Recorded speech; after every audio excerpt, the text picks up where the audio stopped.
All right, good day, everybody. Coach Kilburn here again with another Adobe Photoshop Creative Cloud 2020 tutorial for you. All right, guys, I'm setting up your next project. Guys, this project is centered around perspective. Perspective, right? Perspective shows that objects that are closest to us are larger, things that are further away look smaller, okay? So let's just use these three balloons right here. All three of these balloons are the same size. All I did was duplicate the layer over here. Okay, I got all those balloons duplicated in a group, right? And I used Control T or Edit Transform Scale to change the sizes, and then I moved them around. So this balloon is closest to us. Why? Because it's largest. This balloon is furthest away. Why? Because it's smallest. And then this balloon falls in the middle. Why? Because it's between these two balloons as far as size goes. Okay. Guys, we're also going to continue our blending mode. So I want you to pick an animal, and then I want you to apply a pattern to the animal, right? So that's what I did here. Also, guys, I need you to use your Edit Transform Scale and your Move tool. Position things around your page. So again, that we have a foreground, a background, and then some kind of midground. All right, that's a good composition. So if we have something in the foreground, something in the midground, and then something in the background, that shows depth. That shows that z-axis, right? And it also makes the eye think that we're looking at a three-dimensional image. This is closest to us. The sky is furthest away, or if you're looking at the balloons, this balloon is the largest, this is the smallest. Again, we're working on perspective. We're working on that z-axis. The x-axis is width, the y-axis is height, and your z-axis is that depth that goes from the foreground to the background. So guys, I want you to make a real crazy looking surrealistic design like I did. If you're familiar with art and surrealism, things are real, but they're juxtaposed against each other where they look like they shouldn't be against each other, right? Like this crazy rhinoceros should not be this boardwalk, right? Even this pattern of this print should not be on that rhino. So all the elements in this design are real, but they're juxtaposed against each other in a way that we should not see these things out in the real world, all right? So think of like a dream. Think of like a dream. Like there's a famous artist named Salvador Dali. He did a lot of surrealism. Okay. So guys, real quick, I'm gonna kind of go through kind of how I did the project. You should know how to do everything that I've done in the project. So I'm kind of quickly gonna go over it. Okay. Guys, here's my background. So the sky is my background. I added a image adjustment. Where did I do that? From my adjustments panel right here. So remember, when we click on one of these adjustments in the adjustments panel, it creates a new layer, a layer mask, and that's considered non-destructive editing. Okay. I found this cool image of the tallest man in the world and the smallest man in the world, right? Not sure if they still have those records, but I thought those looked kind of cool, so I added those in there. Here's the cool image of my animal with the pattern that I chose, the print that I chose, and I used blending modes to blend that in there. Okay. I also added a layer style of a drop shadow so it would look real. Okay. I looked at how the shadows were casting off this rail here, and I determined the sun was over here. The sun's over here shining this way, so I have my drop shadows over here on this side so it would look realistic. I'm going to jump to another file and show you how I created this right here as well. All right.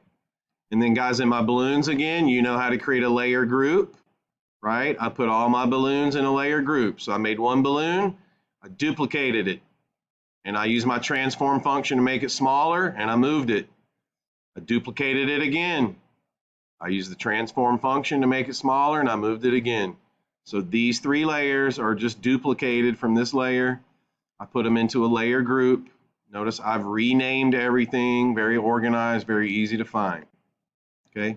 So again, guys, the overall goal is to create a surrealistic, crazy, dreamlike design using your blending modes that you did in the last project, okay, and also showing perspective. So I'll show you a couple things you can do with perspective. Already showed you one. Take an element, repeat it a few times, make it large, medium, and small, and that'll show that this is closer and this is farther, okay? So let's jump over here to the rhino, okay? So guys, look, I have these layers linked. Why? I'll show you why, or I'll tell you why, all right? I'm gonna come up here and unlink these layers. So right now, these layers aren't linked.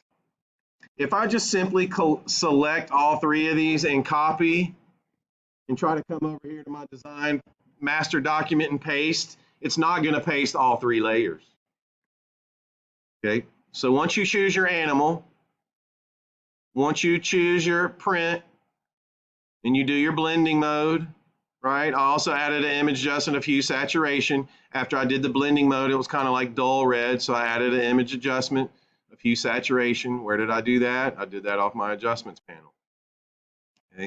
And then I just bumped up the saturation so the red looked a little more intense. So guys, here's what you got to do. If you want to be able to copy all this over at the same time, you need to select these layers. Again, click on the layer, hold shift, and select the others. You could select the top one, hold shift, and select the bottom, right? And then go up to the layer menu and choose link layers. We're going to link them together. So when one copies and pastes, the others copy and paste with it. It's linked, okay? You'll know it's linked because you see these link icons over here. Now, if I select all and copy and paste, it's going to select all three of these layers. My original layer, my mask layer, with my blending mode, and my adjustment layer where I bumped my color of red up to be a little more intense, okay? Guys, again here, hot air balloon. If you'll choose images where you have a lot of high contrast between the background and the object you're trying to use, it'll be a lot easier to select. Okay, if this sky back here was kind of red and purple and orange, it would be really hard to select.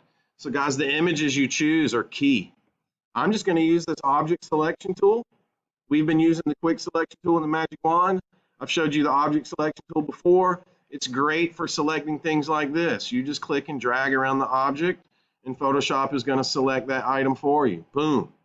I just copied and pasted and sent to my other document. Okay.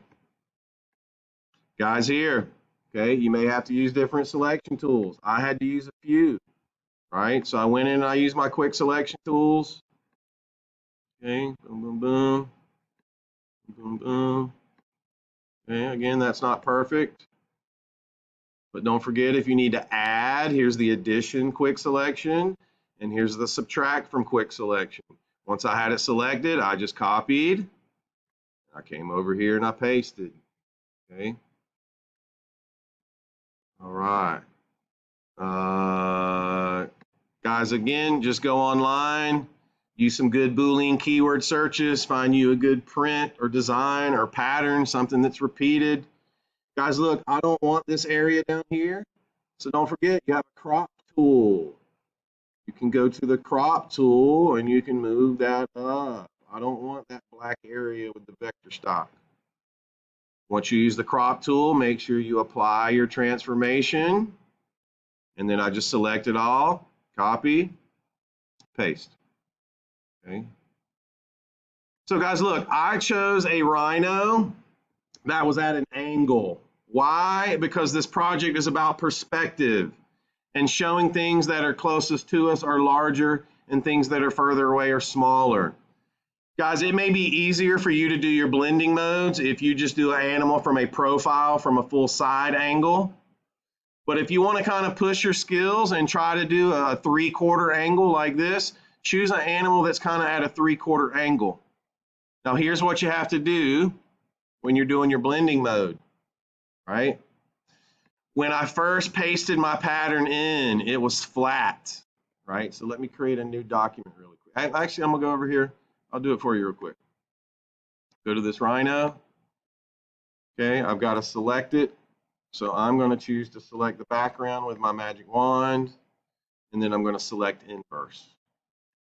Okay, got that selection. Don't forget you can come up and you can save a selection to load later. Okay, Now I'm going to go to my pattern. I'm going to Control A to copy, Control C to paste, right? Go back to my Rhino at an angle. So guys, look, remember we have to edit, paste special, paste into for our blending mode to work. Okay, if you don't remember how to do that, go back and watch the last video.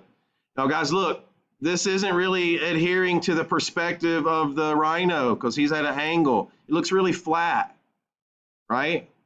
So let me go ahead and throw my blending mode on there. No, I'll do it right now. So guys, look, if you go under Edit, Transform, there is a perspective option.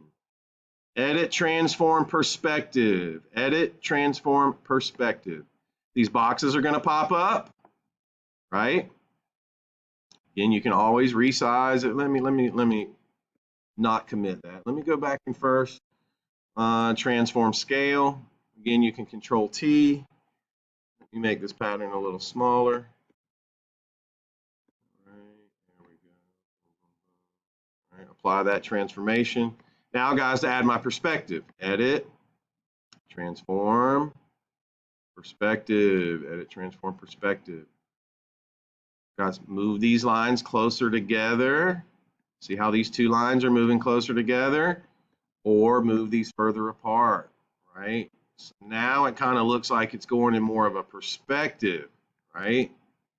Doesn't look so flat like it did before, right? So you may need to throw some perspective on your print when you add it onto your animal if your animal is at a 3/4 angle, right? So then you apply that. Then you come up here and you choose your blending mode, whichever one looks best for you. Okay. Boom, boom. Again, guys, you choose the one that works best for you. Right?